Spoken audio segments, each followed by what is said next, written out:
Parmi la vingtaine de producteurs présents, Joachim, maraîcher depuis 10 ans, il cultive des légumes bio et de saison aux portes de Bruxelles. Moi, ce qui me drive et ce qui me porte, c'est vraiment de faire le meilleur légume possible.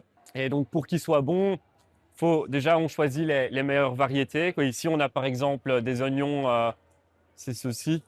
C'est une variété qui vient d'Italie à la base, mais ils sont beaucoup plus doux que les oignons rouges normaux. Le marché accueille aussi une fleuriste.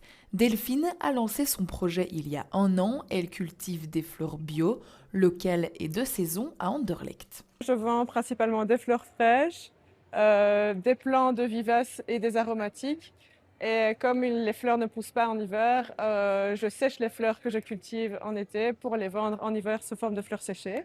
Avec l'accumulation des défis climatiques et sociaux, ce marché de la terre veut montrer que la solution est dans nos assiettes, une démarche engagée, indispensable pour la SBL Slow Food. Ça respecte toute la chaîne de production de l'animal, du vivant, de la plante jusqu'au consommateur. Et parce que c'est un cercle vertueux en fait, qui fait vivre correctement tout le monde et qui aussi est très important pour la planète en tout cas et pour l'environnement.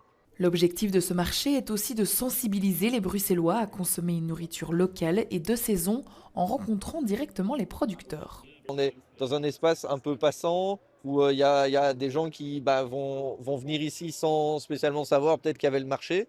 Donc ça, c'est vraiment ça qui nous intéresse aussi, c'est de toucher un peu tous les types de publics. La transition, elle est déjà en cours, elle est déjà en marche et que ça existe ici déjà à Bruxelles. Le réseau des Gazap et la SBL Slow Food veulent agir pour une souveraineté alimentaire bruxelloise.